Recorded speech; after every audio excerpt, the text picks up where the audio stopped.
of pieces that are missing. We needed to tie down Saliba and Saka and Martinelli. And we have a manager. So we have a great manager as well. So yeah. How much was Martinelli's deal in terms of like the weekly figures? I don't know, like 190k per week. I don't think it was as high. I don't think it was high as Saka's, but it was like close, like they're nearabouts, something like that. Fair enough. No, okay. So my thinking, look, what? Okay, Patrick. Hello. Wait, hold on. What was? Excuse me. 190k for Martinelli. That's who's about to win the Premier League. And what's he done? You lot are screaming for him to be dropped. Like Trossard now, according to your fans. Who's screaming? Jesse, you screaming for your fan base. He needed a rest. Yeah, he needed a rest. Martinelli has never. Okay, so let me just clear this up. Martinelli has never played a full season for Arsenal. Mm-hmm. You're giving him 190k.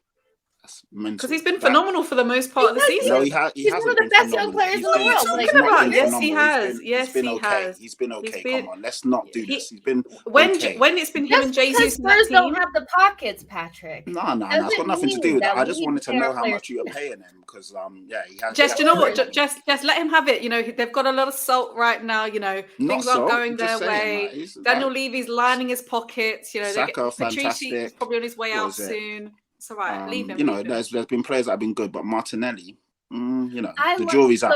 Have you checked Martinelli's stats though? Martinelli, even though he's not playing at his top level, he's still getting goals and assists. Yeah, he's like on top three. No, let's be real. Like since the World Cup, before the World Cup, I have been saying, "No, Martinelli, this guy's a damn good player." And even before the World Cup, I was saying that Martinelli, I would argue that he can push for his stats at the World Cup. Now his form has gone down, but I've always been a fan of Martinelli. Before the World Cup, I was like, no, this is a quality player. This is a quality player. Is like the thing. It's like so you have players like Son, Salah, like older players that are they've been in the league for a long time and they go in and out of form. Do you really think like a 21-year-old is not going to go in and out of form in his first full season for Arsenal? Like I do see like there's this element of, oh, well, Martinelli, he's been sensational this season. He's just going through a dip in form. He'll come back.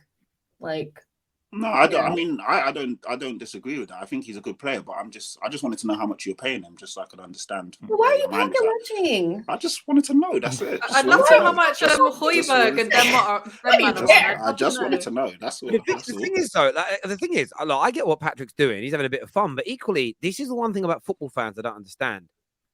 I don't find it embarrassing if we overpay for a player per se. Like if they don't work out and they flop, it's like it's a little bit of an L. But it's like at least my club's got the money to do that, bro. For me, it's never an issue. I find it more embarrassing when clubs celebrate their teams not spending money. That's weird to me. Me and my dad nearly came to blows over an argument once. I asked him, because it was one of these moments where I was sitting in his garden because I was in between houses. I sold my house and the new house I was buying weren't ready. And I didn't want to create a long chain. So I let the people buy my house and I went live with my dad for like 6 weeks.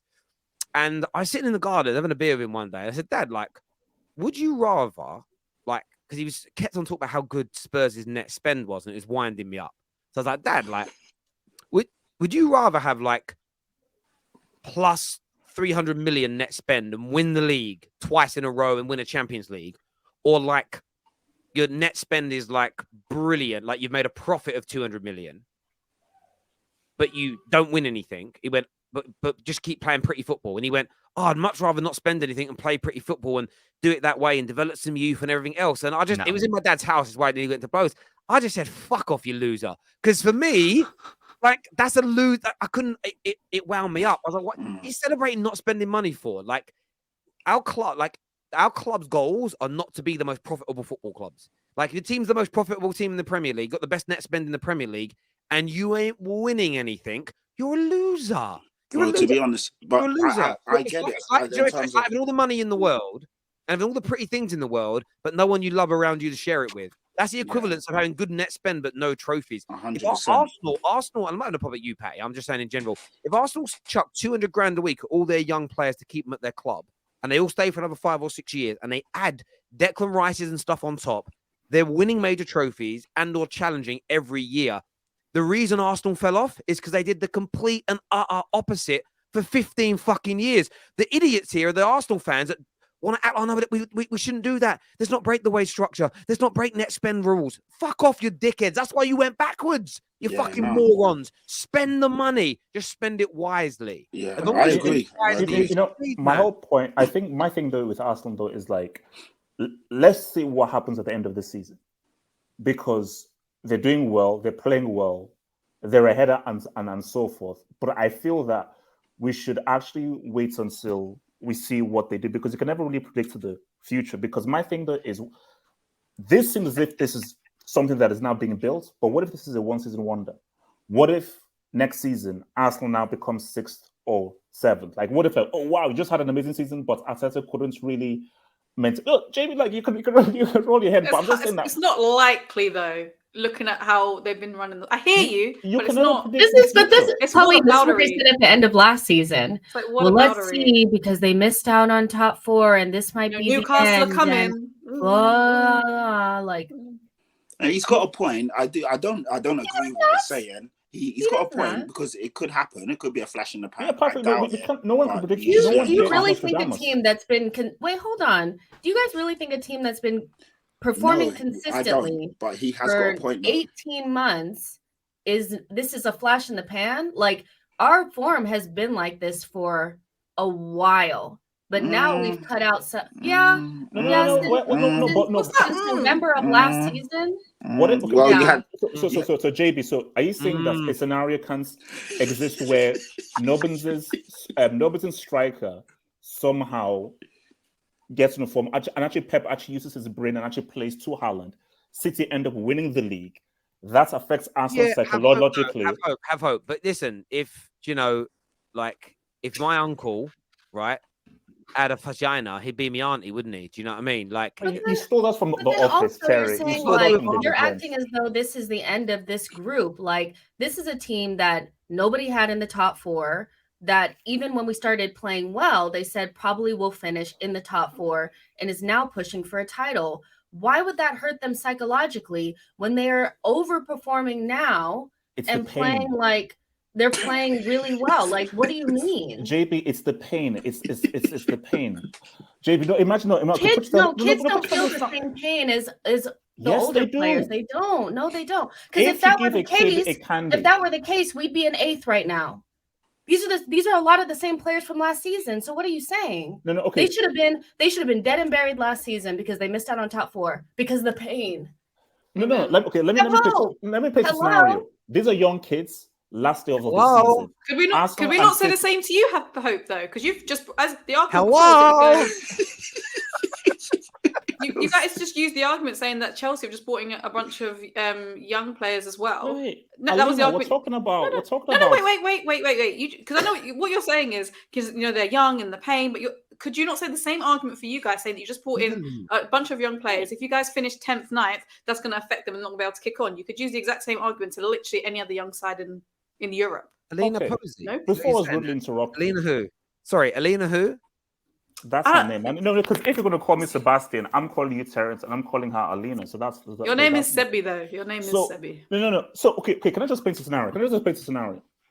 Last day of the season, Arsenal and City can both win. Arsenal they're winning, and everything's going good. Then they concede. Guess what? The Norwegian James Bond villain, he drops a 3-piece in the last 2 minutes. City win on the last day. They're crying. They're depressed. We were so close. And the fans are crying. Everything is going mad. I want to sign up to the series you're watching right now. This finale sounds amazing. Sorry, but this is the same thing you guys did last season. You guys did this last season too. The hypotheticals, and they're never going to come back from this. The pain, the suffering. Go into the summer, and we'll buy more players in the positions that people think we're still weak in. And what's funny is, like, it's mostly coming from this is like the London side. So I know I haven't said nothing about this. I'm not. Chelsea have always been the biggest team in London. You sat there and you said, I can see what he's saying. I can see what he's saying. I understand. Patrick's an enabler. He's like, yeah, go on, do it. Like, do it. This is so bad, you guys. No, come on. No, but don't you agree? No, but can't you psychologically scar Arsenal. Because here's the thing, though. When City beat Arsenal, I thought, okay, this is it. The slide begins.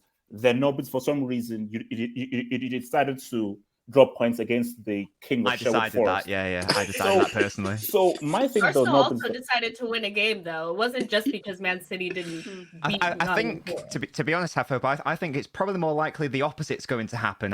This is Arsenal, one of the youngest sides in the division. I think, if anything, it's going to if they somehow lose the title, I think if anything it would galvanize them and they'd actually kick on and improve next season rather than the scenario you're envisaging. Oh, you see, no, but you're just trying to be nice. Yeah, so why do I have to be the bad guy?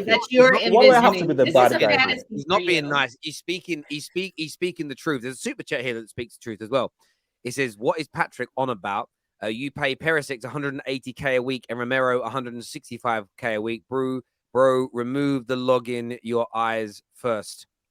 No, I don't understand. To be fair, like, I don't know why he's getting so wound up. I was actually just messing around. Just wanted to know how much he got paid. Romero's a good player, so I don't understand. No, I agree. I don't. If Arsenal don't win the league this year, I just don't see this massive fall off because they're so stable. Like, Arsenal are stable right now. Manager, club, they're already planning the summer moves. You know, Liverpool have kind of fallen off because of a lack of investment, and Arsenal are not doing that.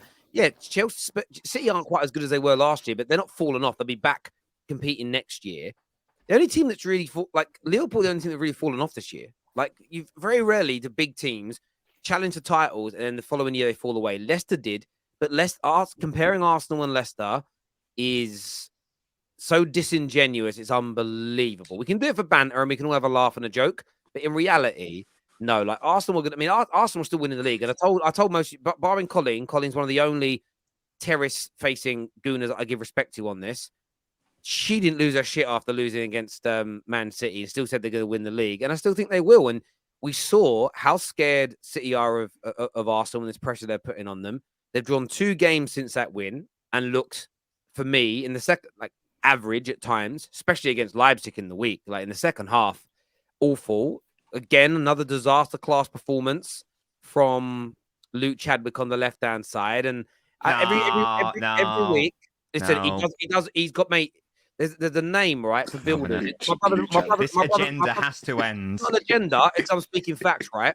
Agenda, no, it's not cap. It's not cap, bro. It's not cap. Not even flat cap for you, posh boy. Like, what I'm saying is, you've got a northern accent, but you're one of those posh northerners, isn't it? Man's definitely got a hunting gun and whippets. Definitely. Do you know what I mean?